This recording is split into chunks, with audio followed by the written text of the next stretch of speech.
My mom couldn't understand how I ended up being the first to get pregnant and give the family its first grandbaby, instead of her golden daughter, who she always treated better. At my baby shower, she tried to ruin it by bringing in my ex to make him say something hurtful to me. However, what he said instead made her leave in tears. My relationship with my mom, whom I call Jackie, is a strange one. You'd expect me to call her Mom, like most kids do, but she has always insisted that Leah, my half-sister, and I never address her that way. I guess in her mind, Mom sounds like a title for someone older, and she's never been able to see herself that way. She's told us more than once that she feels too young to ever be called a mother, as if that title might weigh her down. So, it's always been Jackie, like we're neighbors or friends rather than her children. Jackie was in high school when she got pregnant with me, and the pregnancy wasn't something she or my biological father, Avery, had planned.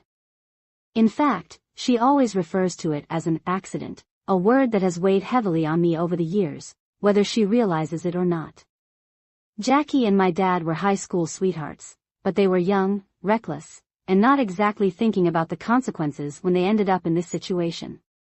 When my dad found out Jackie was pregnant, he made it clear that he wasn't interested in being a partner to her. He agreed to provide child support and to only be there for me, but that was where his involvement ended. He wasn't going to play house with her or continue their relationship. This crushed Jackie, though she doesn't always admit it.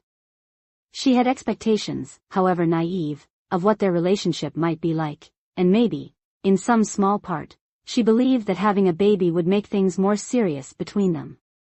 But my dad didn't see it that way, and the reality of that shattered her.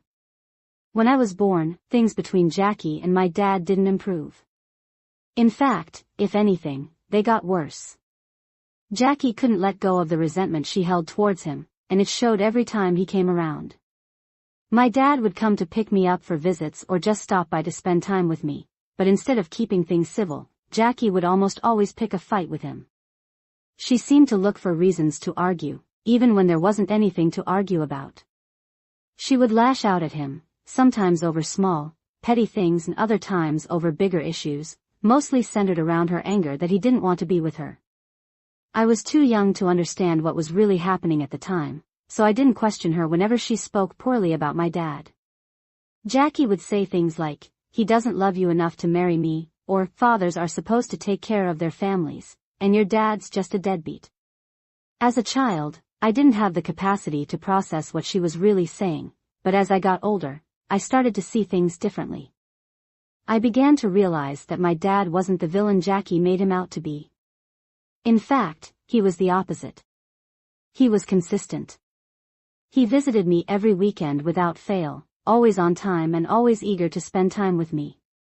He never missed a child support payment, and I could tell that he genuinely loved being around me. I could feel that he cared about me, even if he and Jackie didn't have a good relationship. The more I grew up, the more I understood that my dad was doing everything he could to be a good father despite the circumstances. He wasn't perfect, but he certainly wasn't the deadbeat Jackie claimed he was. He was there for me, and that's what mattered most. When I was 6 years old, Jackie met Mike, the man she would go on to marry and who she now calls the love of her life. It was kind of surreal watching her with him, seeing how different she could be. Mike's a nice guy, really laid back, and from the beginning, he accepted me as part of his life without any hesitation. He's always treated me like his own daughter, which has meant a lot to me, especially considering how complicated my relationship with Jackie has always been. Mike was never the problem.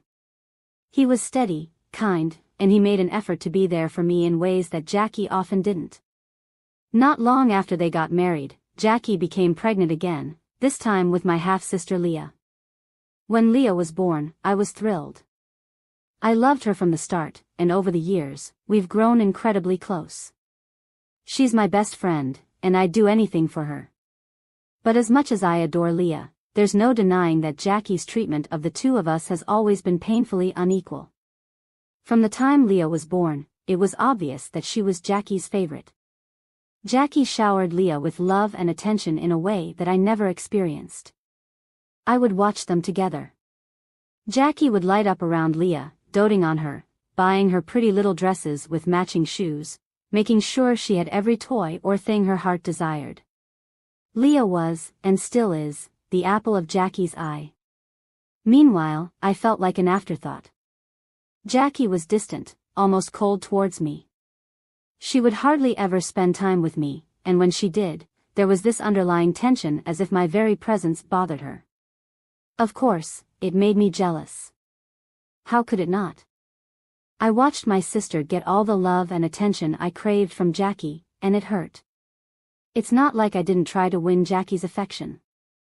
I did. But my requests for things, whether it was something as simple as a new dress or a toy I liked, were usually ignored or brushed off. Sometimes, instead of getting something new, she'd hand me my cousin's old things and tell me I didn't need anything new anyway, that I should stop wasting unnecessary money. It's hard to put into words how much that kind of favoritism can sting. It's not just about the material things, it's the emotional distance, the way Jackie seemed to reserve all her warmth and affection for Leah, leaving me to feel like an outsider in my own family. And even though I love Leah with all my heart, I'd be lying if I said it didn't hurt to see my own mother treat her so differently, as if Leah were her only child. Every year, when Leah's birthday rolled around, it was a big event, celebrated with a level of extravagance that made it clear just how much Jackie adored her. The parties were always filled with decorations, gifts, and an excited crowd of family and friends. There were balloons, cake, and a whole lot of fuss made over Leah. You could tell Jackie poured her heart into making those days special. It was the kind of birthday every kid dreams of. In contrast, my birthday always felt like an afterthought. I was never allowed to invite friends over for a party, not once. Some years, the extent of my celebration was Jackie ordering a pizza, and that was it. No cake, no decorations, no excitement, just a pizza delivery, and the day would pass without much attention. I remember how much it stung to see the stark difference between the way Jackie celebrated Leah's birthdays and the way mine were barely recognized. It felt like another reminder that I wasn't as important to her, that I didn't deserve the same love or effort. When I got older and started pointing out to Jackie how unfair it was, she didn't try to explain herself or make things right. Instead, she'd snap back at me with a cold response like, "Go cry about it to your dad," as if he were somehow to blame for the way she treated me. She'd say things like, "This is all his fault," shifting the blame away from herself and onto him, as if her favoritism had anything to do with my dad's actions. It was her way of deflecting, refusing to acknowledge the hurt she was causing. My dad, though, always tried to make up for it in whatever way he could. He knew how much birthdays meant to me, how special they should feel, and he never failed to be the first one to call me and wish me a happy birthday right at midnight. He'd buy me gifts and try to make the day feel special, even if it wasn't the same as having a big celebration. He noticed, too, how differently Jackie treated me, and it upset him. I remember a couple of times when he tried to talk to Jackie about it. He wasn't confrontational, he just wanted to understand why she couldn't treat us both with the same love and care. But those conversations never went well. Instead of listening, Jackie would lash out, and it would quickly turn into a screaming match. She'd tell him to keep his opinions to himself, that he had no right to comment on how differently she raised Leah because she was married to Leah's father, not him. She made it clear that, in her eyes, the fact that Mike was Leah's dad gave her permission to treat Leah better. It was as if my dad's involvement in my life automatically disqualified me from receiving the same level of love or attention. That hurt more than anything. It felt like I was being punished for something that wasn't even my fault. When I went away to college, it became even clearer how little my presence really mattered to Jackie. If anything, I think she was relieved to finally have me out of the house. I noticed it in the way she acted like a weight had been lifted off her shoulders. She rarely called, and visits from her were practically non-existent. The few times I did hear from her, it felt more like an obligation on her part rather than any genuine desire to know how I was doing. Ironically, Mike, Leah, and my dad made far more effort to stay connected with me than Jackie ever did. They visited me more often, checking in to see how I was settling into college life and making sure I wasn't feeling alone. It was comforting, but it also hurt to see how little my own mother seemed to care. The lack of love and attention from Jackie stung deeply, but I tried not to dwell on it too much. I kept hoping that maybe, in time, whatever issues she had with me and my dad would fade away and we could eventually have some kind of normal relationship. It was during my final year of college that I met Ian, my ex-boyfriend. He and I became serious pretty quickly, and for a while, things between us were great. He was supportive and made me feel seen, which was something I didn't often experience with my own family, especially not from Jackie. When I graduated college, it was a big moment for me.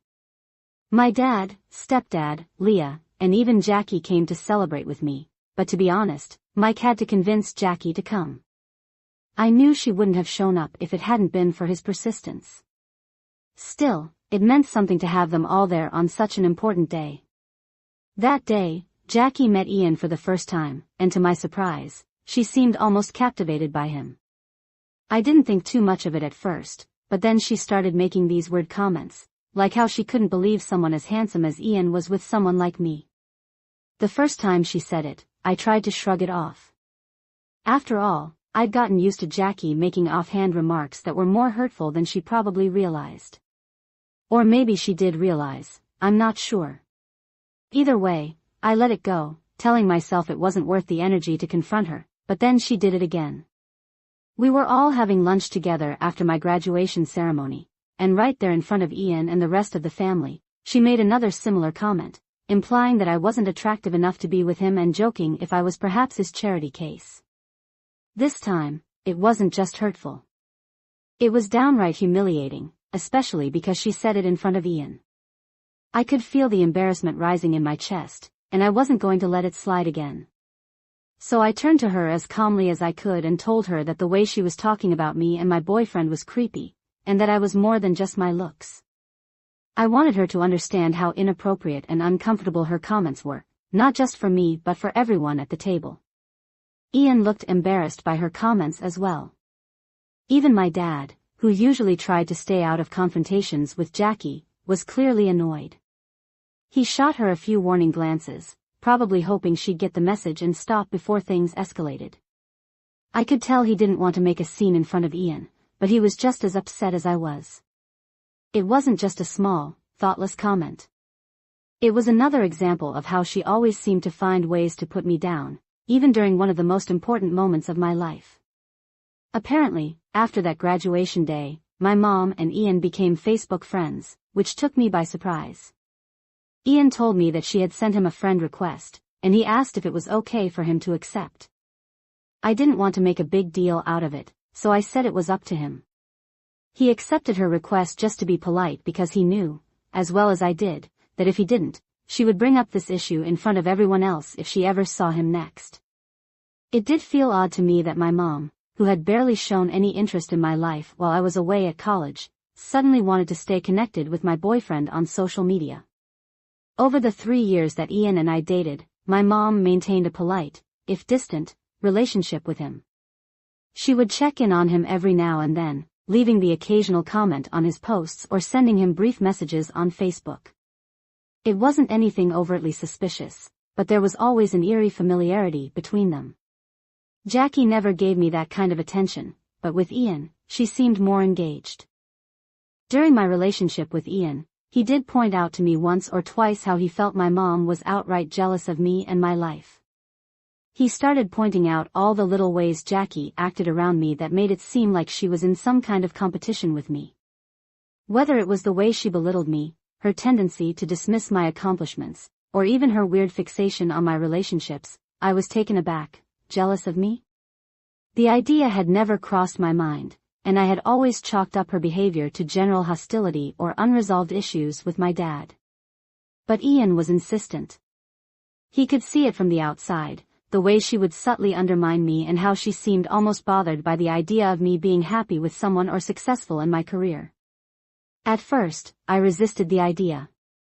It was hard to accept that my own mother could feel something like jealousy toward me, but the more Ian brought it up, the more I started to notice the patterns myself, whether it was about my looks, my relationships, or even my achievements. Jackie always found a way to make me feel smaller. And when I thought about it from the perspective that maybe, just maybe, she was jealous, it all started to make sense.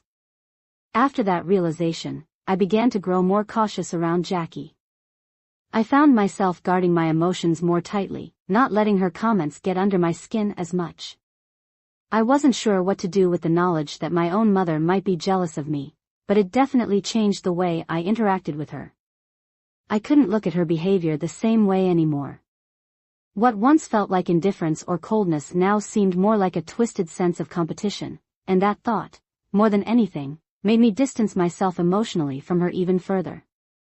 Ian and I broke up after 3 years of dating. Our breakup was pretty amicable. We both knew that while we cared about each other, our lives were moving in different directions, and it was time to part ways. We promised to stay friends, to keep in touch, but as is often the case, life got in the way. I got busy with my own life, and Ian did the same. Before long, we lost touch completely, and that chapter of my life quietly closed. Then 2 years ago, I met Phil and everything changed. He was, and still is, everything I could have ever wanted in a partner. Phil is kind and thoughtful and makes me feel valued in ways I had never experienced before. With him, things felt right. We talked openly about our dreams and our future, and for the first time, I started to see a real path toward the kind of life I wanted, a life filled with love, stability, and eventually a family. I'm truly happy with him, something I don't take for granted. This year, we found out I was pregnant. It wasn't something we had planned for right away, but it wasn't an unwelcome surprise either. Phil and I had always dreamed of starting a family, and while the timing may have been unexpected, the excitement was real. We were overjoyed and immediately began planning for this new chapter in our lives. First thing we did was get married. It was a small, intimate ceremony, just close friends and family. Leah, of course, was my bridesmaid.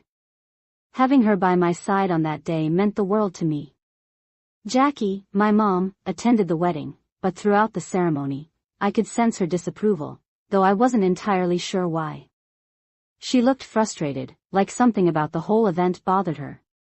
Later, when we had a moment alone, she finally let her feelings spill out. She told me rather bluntly that she never wanted me to marry someone like Phil. In her mind, I was making some kind of mistake by being with him, and then she went on to tell me how she had actually hoped I would get back together with my ex-boyfriend, Ian. I couldn't help but laugh when she said it. It was such an absurd suggestion, so out of touch with the reality of my life now. I thought maybe she had had a little too much to drink at the wedding and was just speaking nonsense. The idea that she was still stuck on my ex, when I had moved on and found happiness with Phil, was almost laughable. I tried to ignore her comments, like I've learned to do over the years, but deep down, it did bother me that even on one of the happiest days of my life, my wedding day, Jackie couldn't just be happy for me. Instead, she had found a way to criticize and make me feel like I wasn't living up to her expectations. But this time, thankfully, I had other things in my life to focus my energy on. I had Phil by my side, a baby on the way, and for once, I chose to focus on the love and joy in my life rather than Jackie's negativity. After Phil and I got married, we decided to wait until the wedding was over to announce the big news. I was pregnant. We both felt it was right to share this news only after our wedding so that nobody could question us. My dad, Leah, and Mike were thrilled when we told them. They were genuinely over the moon for me, and their happiness made that moment even more joyful. But as expected, Jackie, my mom, had to throw in her own brand of negativity, as if she couldn't just let me have that happiness without a sour comment. She started by questioning whether I was sure about having a child, making remarks about how I might regret jumping into motherhood without first enjoying married life with Phil for a few years. Her words took me by surprise. It felt like she was projecting her own regrets or unresolved issues onto me. I couldn't believe that even in this joyous moment, she couldn't support me without making me second-guess myself. But this time, I didn't let her words slide. I was becoming a mother, and the thought of her trying to belittle or overshadow my happiness, and worse, potentially doing the same to my child, made me stand my ground in a way I never had before. I calmly reminded her that I was not her and that I would never regret having a child with the man I love. I made it clear that no matter what the timing was, I had no doubts about becoming a mother. For so long, I had let her walk all over me, picking apart my decisions and making me feel small, but this time was different. I wasn't going to allow her to manipulate or undermine me anymore, especially when it came to my family. That's when Jackie revealed her true feelings. She said that she couldn't believe that I, the daughter she had always treated as second best, was the first to get pregnant and give the family its first grandbaby, and that she had always expected Leah to win. As if this wasn't enough, Jackie then went on to justify that she just wasn't ready to be a grandmother so soon and accused me of trying to ruin her reputation in her social circle by having a baby so soon after getting married. Hearing her say that was like a slap in the face.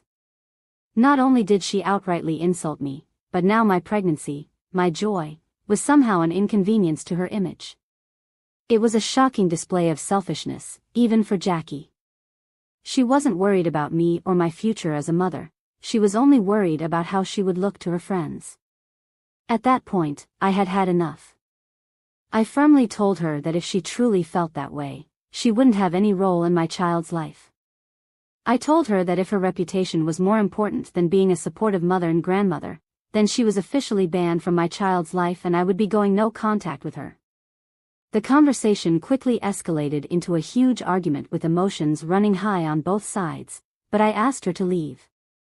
Ever since then, Jackie has been sending me multiple messages, trying to guilt-trip me into apologizing to her for my outburst. She says she just wanted to be truthful about how she felt and has accused me of being overly sensitive due to my pregnancy hormones. She thinks, as my mother, she has every right to voice her opinion about my quick marriage and pregnancy. I wonder if I should just cut Jackie off from my life after the way she has treated me. Update 1. It's been a week since my last update. So in the end, Jackie had no choice but to back down. Leah and Mike apparently called her out for being insensitive toward me and asked her to let this matter go. It seems for the first time, Jackie has also realized I was being serious about cutting her out of my life and understood that I wouldn't tolerate her toxicity anymore, especially when it came to my child. She has reluctantly apologized to me, promising not to be so negative about my pregnancy or my marriage again. Update 2, well, buckle up because I have an update for you all that I could have never seen coming. 3 days ago, Leah threw me a beautiful baby shower. Everything was perfect, just as I had imagined. Jackie, of course, was present, though she seemed unusually nervous that day. I noticed she kept glancing at the door as if she were expecting something or someone. The moment the doorbell rang, everything changed. Jackie practically jumped off the couch and made an announcement to the room. She had a surprise for everyone. I had no idea what to expect. I thought it might be something small, maybe a gift or a guest I wasn't expecting, but I could never have predicted what would come next. To my complete shock, it was Ian, my ex-boyfriend. He looked beyond uncomfortable, clearly out of place, as my mom dragged him into the room, parading him in front of everyone like some bizarre spectacle. I was completely confused. This was my baby shower, my special day, and yet here was my ex standing in front of me. I couldn't understand what was happening. My mom then told me how she had talked with Ian for weeks and had convinced him to finally show up and give me a second chance. She looked at me and said she knew how I was settling for less by being with Phil, but that I didn't have to worry anymore because Ian was here for me. Suffice it to say, my guests were all horrified, exchanging shocked glances after hearing what my mom had said. I kept looking from my mom to Ian, trying to comprehend what was unfolding. That's when Ian, looking both embarrassed and apologetic, started speaking. First, he apologized for interrupting the baby shower and told me how he never wanted to be there, which only added to the confusion swirling in my mind. Then he continued to explain how my mom had hounded him on Facebook, sending him relentless messages, wanting him to profess his undying love for me. She was convinced that he and I were meant to be together and that I was making a terrible mistake by having a baby with Phil. My mom, in her deluded state, had told him that I was wasting my life by becoming a mother so soon and that she wanted him to take me away. The whole thing was so absurd, I could hardly believe what I was hearing. Ian explained that he had no intention of rekindling anything between us, but he felt it was necessary to come and tell me face to face how vile my mother had been acting behind my back. He was there to expose my mom's manipulative behavior. As he spoke, I could feel the tension in the room rise. Everyone was staring at my mom, whose face had gone bright red with embarrassment. She had clearly never expected him to speak of her that way. Ian then turned to Jackie and, with a firm voice, told her she needed to stop messaging him. He said she needed to move on with her life and had no right to sabotage my baby shower or my life. I could see the anger and humiliation on my mom's face, but for once, she didn't have a snappy comeback or a defense. Ian continued, telling her that he had always known her to be jealous of me and that he was very disappointed to see that she had never changed, even after all these years. Jackie stood there speechless as the weight of her actions became apparent to everyone in the room. After Ian had finished, he turned to me and apologized again. He said he was sorry for the disruption but felt it was necessary to reveal the truth about my mother's behavior. He wanted me to see the true face of Jackie. Before leaving, he handed me a small gift he had brought for my baby, which was really sweet of him. Despite the awkwardness of the situation, I thanked him for coming and for having the courage to tell me what was going on. Without his honesty, I don't know if I would have ever believed that my mom could do something like this, plotting behind my back, trying to sabotage the most important moments of my life. After Ian left, the room was filled with an uncomfortable silence, and all eyes were on my mom, who looked like she wished she could disappear. She was on the verge of tears, overwhelmed by humiliation. I could hardly believe what had just unfolded. My own mother had tried to undermine me in the most hurtful way imaginable. That moment solidified everything I had long suspected, that my mother wasn't just difficult or critical. She was actively working against me, driven by her own insecurities and jealousy. Since then, both Leah and I have had no contact with Jackie. The rest of the family who were also present during my baby shower have spread the word, and no one wants anything to do with my mom now. My dad has threatened Jackie to stay as far away from me as possible. I am still unable to comprehend the lengths my mother would go to try to sabotage my life. Update 3. It's been 8 months since my last update, and for everyone asking, our baby was born healthy and is doing well. Phil and I are great. Leah, my dad, and Mike have visited us several times, and we all meet up regularly. None of us are in contact with Jackie. Mike is currently separated from her. It turns out that after he found out and confronted her about everything, she refused to apologize to any of us and tried to justify her behavior. He finally realized that if she could treat me, her own daughter, in such a horrible way, there was no guarantee she wouldn't do the same to him or anyone else she claimed to care about.